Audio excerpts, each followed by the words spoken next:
नमस्कार, आप देख रहे हैं हेल्थ शो विद मीना।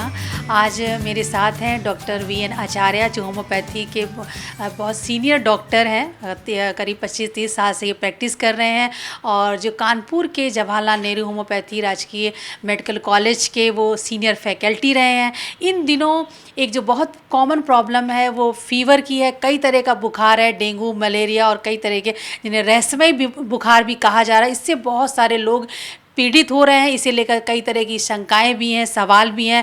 आज डॉक्टर आचार्य बताएंगे कि इस तरह की जो बुखार है, किसी भी तरह का बुखार हो, उसका होम्योपैथी में किस तरह का ट्रीटमेंट उपलब्ध है। क्या वाकई होम्योपैथी इस तरह के बुखार का 100% उसको क्योर कर सकती है। डॉक्टर आचार्य मेरे साथ हैं। सर, सबसे पहले आपका बहुत बहुत स्वागत है मेरे शो में।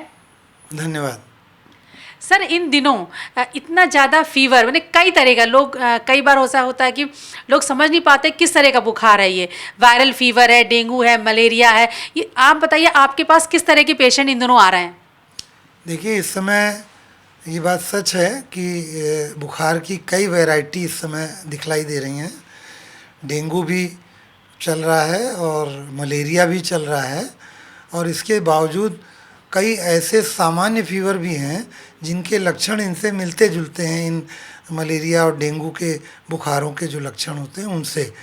तो ये कह पाना बिना जांच के कि कौन सा बुखार है, ये तो संभव नहीं होता है। लेकिन होम्योपैथी में सबसे अच्छी बात यह है कि हम लक्षण पर आधारित इलाज करते हैं। हमारे लिए ये ज़रूरी जानना नहीं है कि वो डेंगू से पीड़ित है या मलेरिया से पीड़ित है या वो किस कारण से उसके बुखार आया है।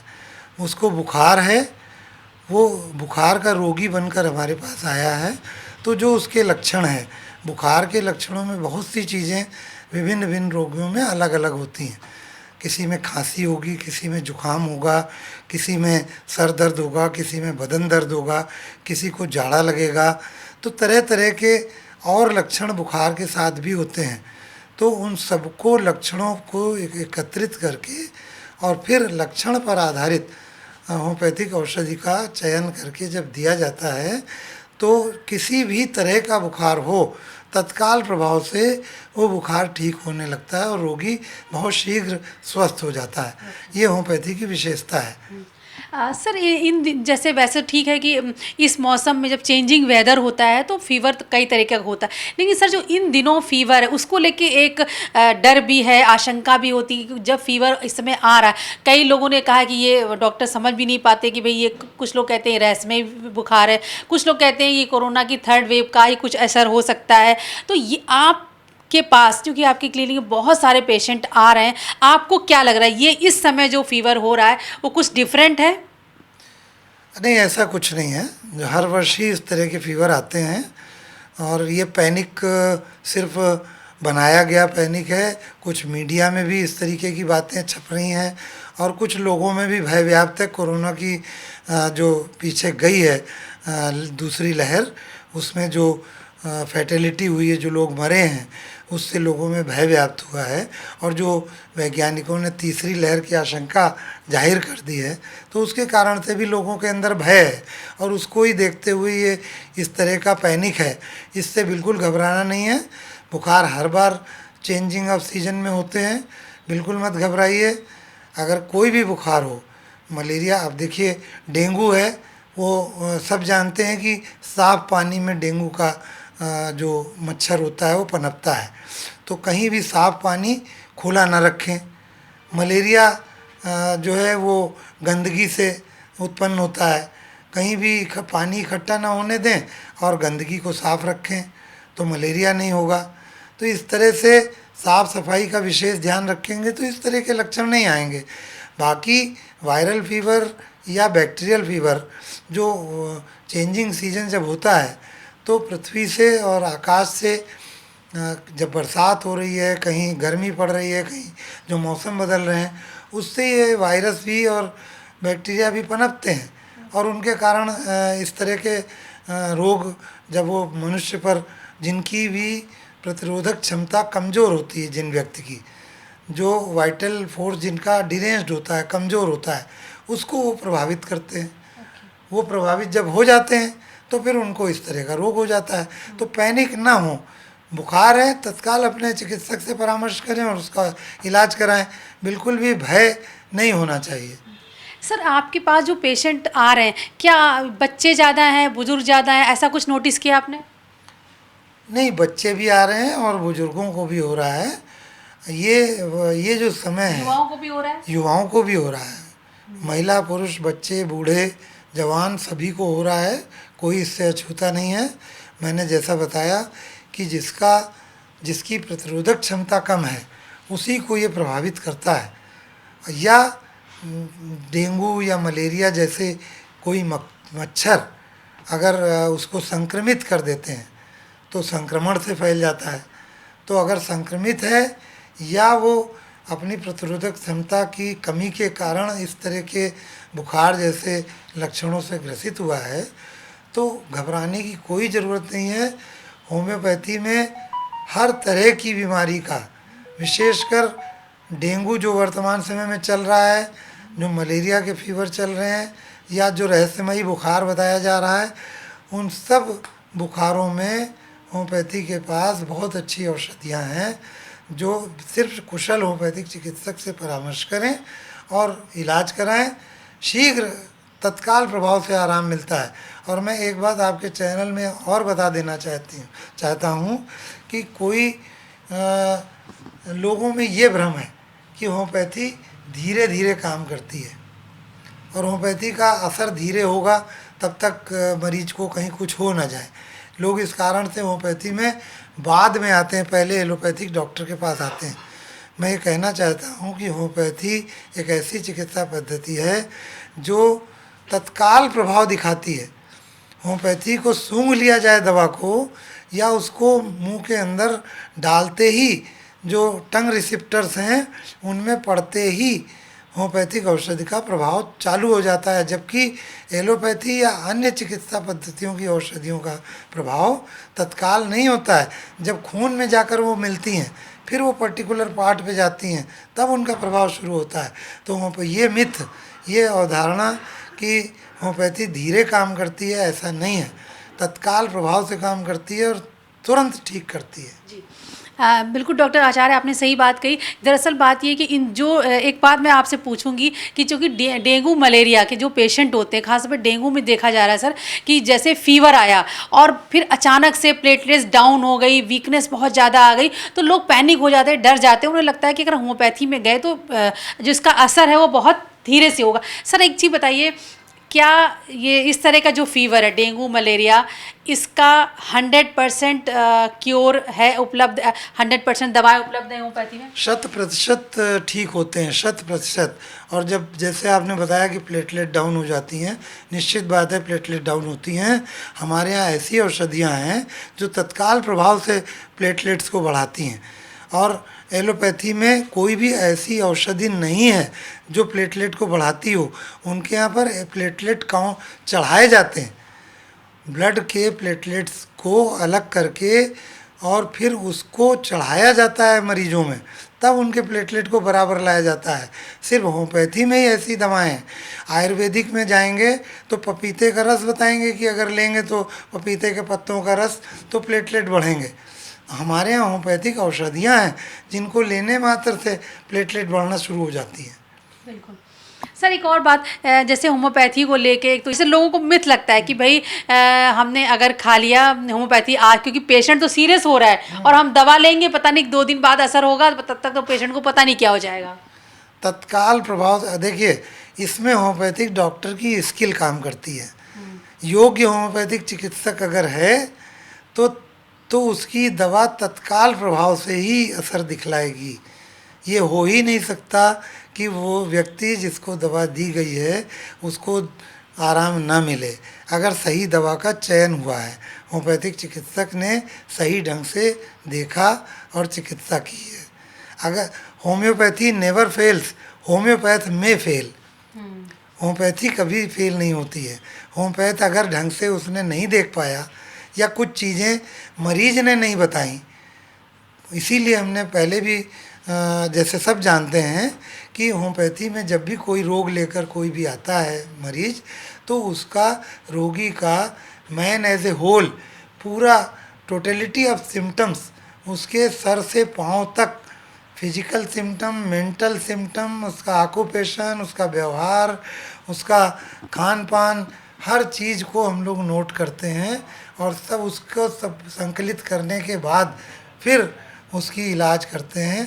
तब जो औषधि का चयन इन आधारों पर किया जाता है। ऐसा हो ही नहीं सकता है वो ठीक ना हो। सर एक चीज़ और बताइए, जो इस समय पेशेंट हैं डेंगू मलेरिया के, आप बताइए क्या ऐसे सिम्टम दिखे कि तुरंत मरीज अलर्ट हो जाए और वो टाइमली आपके पास पहुंचे, मतलब डॉक्टर के पास वो टाइमली पहुंच जाए? सिम्टम्स क्या ऐसे हैं जिनको देख के अलर्ट हो जाए?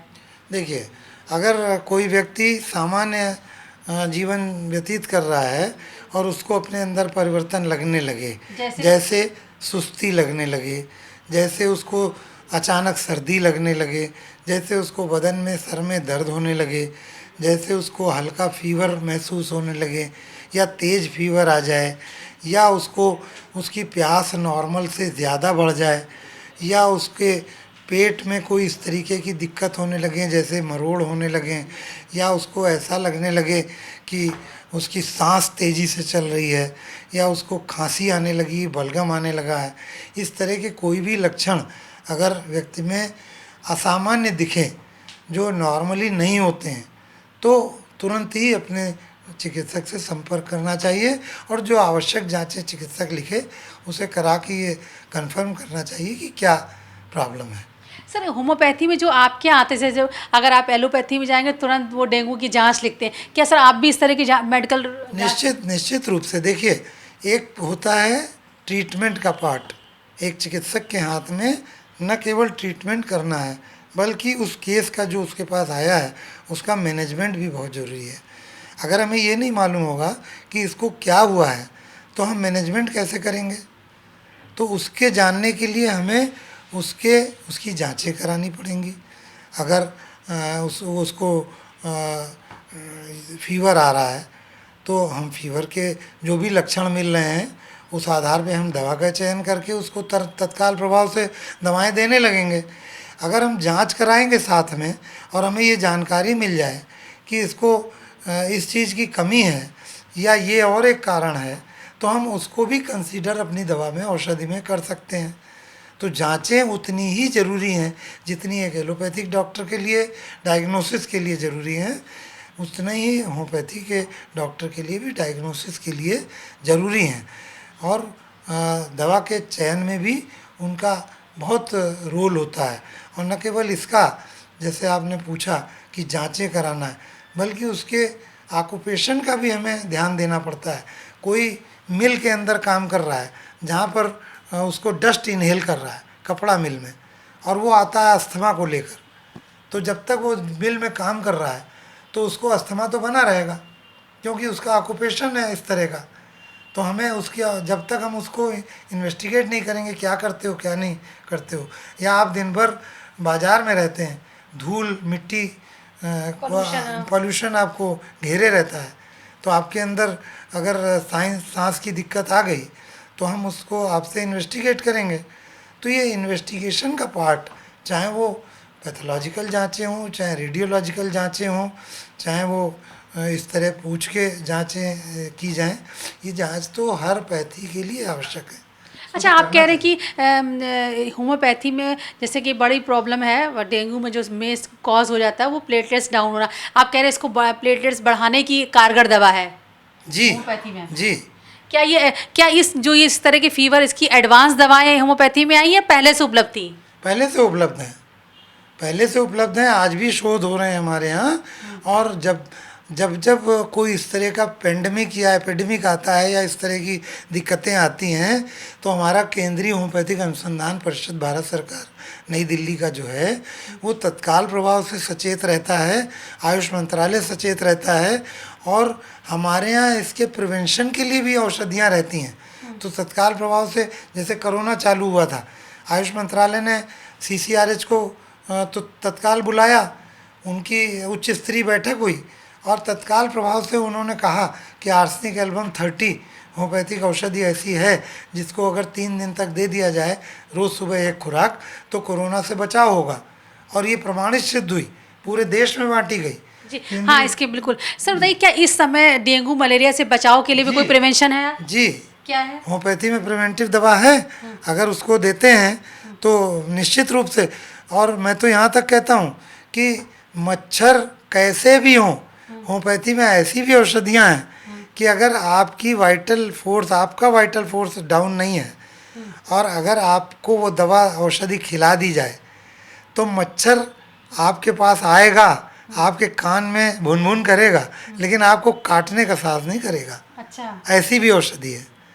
अगर आपकी वाइटल फोर्स कमज़ोर है तो वो आपको काट सकता है वो औषधि लेने के बाद भी, लेकिन अगर वाइटल फोर्स सही है तो स्टेफिस नाम की ऐसी दवा है कि जिसको अगर दे दिया जाए तो मच्छर काट नहीं सकता है, वो भाग जाएगा दूर से। और इसी तरह डेंगू है, एपिटोरियम पर्फ नाम की होम्योपैथिक औषधि है, प्रिवेंटिव के रूप में और क्यूरेटिव के रूप में दोनों दी जा रही हैं। कोरोना में आर्सेनिक एल्बम क्यूरेटिव भी है, प्रिवेंटिव भी है।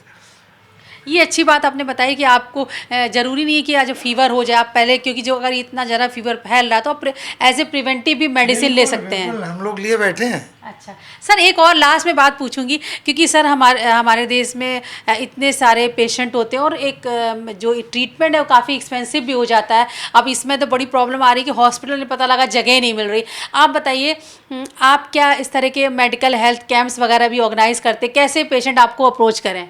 बिल्कुल बिल्कुल, हम लोग जो हैं, मैं देखिए, मैं आरोग्य भारती से जुड़ा हूँ, महानगर अध्यक्ष हूँ। आरोग्य भारती भी कैंप्स करता है। मैं रोटरी क्लब से जुड़ा हूँ, रोटरी क्लब का मैं रोटरी क्लब ऑफ ब्रह्मावर्त के थ्रू कई कैंप्स करवाता हूँ। इसके अलावा homeopathic medical association of India, जो होम्योपैथी की संस्था है डॉक्टरों की, उसका भी मैं प्रदेश अध्यक्ष रहा हूँ, राष्ट्रीय कोषाध्यक्ष रहा हूँ, ट्रस्ट का आज भी कोषाध्यक्ष हूँ HMAI का। उनके माध्यम से भी हमारी इस तरह के कैंप्स होते हैं। और एक हमारी डॉक्टर्स एसोसिएशन है कानपुर लेवल पर, जिसमें सभी चिकित्सा पद्धतियों के चिकित्सकों का महासंघ है वो, उसके माध्यम से भी हम लोग कैंप्स करवाते हैं। कैसे सूचना मिले सर पेशेंट को? आप बताएं, अभी क्या रिसेंटली कोई होने वाला है, या सूचना कैसे मिले कि हाँ आपका कैंप होने वाला है? हम लोग उसका प्रचार करते हैं, अखबार में भी, हमारे डायरी में भी निकलता है। और उसका जिस क्षेत्र में कोई होने वाला है, अभी तत्काल तो नहीं अभी हो रहा है, अभी ब्लड डोनेशन कैंप हो रहा है 19 को। और इसके बाद हम ये हमारा वैक्सीनेशन शिविर चल रहा है आज 13 दिनों से आरोग्य भारती का। हम ये जो वैक्सीनेशन टीकाकरण लगातार करा रहे हैं और वॉक इन है, ये नहीं है कि स्लॉट बुक कराना है, सीधे आइए सीधे कराइए होम्योपैथिक मेडिकल कॉलेज में। तो इस तरह के कार्य भी हम लोग कर रहे हैं। अभी रिसेंट कोई कैंप नहीं है, लेकिन क्योंकि कोरोना में लेकिन डेंगू और मलेरिया का कैंप करना चाहिए। देखिए अभी CMO की तरफ से और प्रशासन की तरफ से एक जगह लोगों को इकट्ठा करने की अनुमति नहीं थी, इसलिए हम लोग भीड़ वाला काम नहीं कर रहे हैं, लेकिन हम लोग डिस्पेंसरी से इसके प्रिवेंशन की दवाएं बांट रहे हैं और इसको इसके प्रति जागरूक कर रहे हैं। कहाँ से सर मिल सकती है प्रिवेंशन की हर दवा? जगह, फीवर की दवा कहाँ मिलेगी? हर होम्योपैथिक चिकित्सालय में मिलेगी। अच्छा, हमारे राजकीय होम्योपैथिक चिकित्सालय में भी मिल रही हैं, उर्सला में और KPM बिराना रोड में, और यहाँ होम्योपैथिक मेडिकल कॉलेज में, और जो प्राइवेट होम्योपैथिक चिकित्सक हैं वो सब भी दे रहे हैं। अच्छा, आप कह रहे हैं कि मतलब अगर जो ये गवर्नमेंट के होम्योपैथी डिस्पेंसरीज वहाँ जाके लोग फीवर से बचने के लिए प्रिवेंटिव मेडिसिन ले सकते हैं? जी बिल्कुल बिल्कुल ले सकते हैं, फ्री ऑफ कॉस्ट। अच्छा जी, देखिए, ये आपने डॉक्टर आचार्य ने बहुत अच्छी जानकारी शेयर की। एक तो कि डेंगू मलेरिया और ये किसी भी तरह के फीवर की 100% ट्रीटमेंट की जो दवा है, ट्रीटमेंट उपलब्ध है होम्योपैथी में। दूसरी बात ये कि आप इसको बचाव भी, अगर आपको फीवर नहीं भी आ रहा है, इसके बचाव के लिए कानपुर में जहाँ जहाँ पर होम्योपैथी की डिस्पेंसरीज, जैसे आपने बताया कि लखनपुर में होम्योपैथी मेडिकल कॉलेज है, वहाँ की डिस्पेंसरीज में, KPM में, और कई जगह कानपुर में जहाँ जहाँ होम्योपैथी की डिस्पेंसरीज है, वहाँ पर आप प्रिवेंटिव दवा ले सकते हैं। जी बिल्कुल, और ये दवा फ्री ऑफ कॉस्ट है। बिल्कुल बिल्कुल। थैंक यू डॉक्टर आचार्य, बहुत अच्छी जानकारी आपने शेयर की। धन्यवाद आपका बहुत बहुत। तो ये थे डॉक्टर BN आचार्य, जिन्होंने बताया कि इस समय जो फीवर को लेके बहुत पैनिक है, किसी भी तरह का बुखार हो, चाहे डेंगू, मलेरिया या कोई और, जिसके बारे में जांच में नहीं आता, लेकिन ये होता है कि बुखार कई समय से आ रहा है, वायरल फीवर भी वो हो सकता है। इसका ट्रीटमेंट होम्योपैथी में उपलब्ध है, जैसा कि डॉक्टर आचार्य ने बताया। इसके अलावा प्रिवेंटिव आप मेडिसिन भी ले सकते ताकि आपको बुखार ये ना आए। तमाम सारी जो कानपुर में या देश में जितनी भी होम्योपैथी की डिस्पेंसरीज है, वहाँ पर ये दवा उपलब्ध है। आप ज़रूर अपने नियरेस्ट होम्योपैथी डिस्पेंसरी में जाके चेक करें कि बुखार से बचाव के लिए, किसी भी तरह के बुखार के बचाव के लिए आप प्रिवेंटिव मेडिसिन भी ले सकते हैं।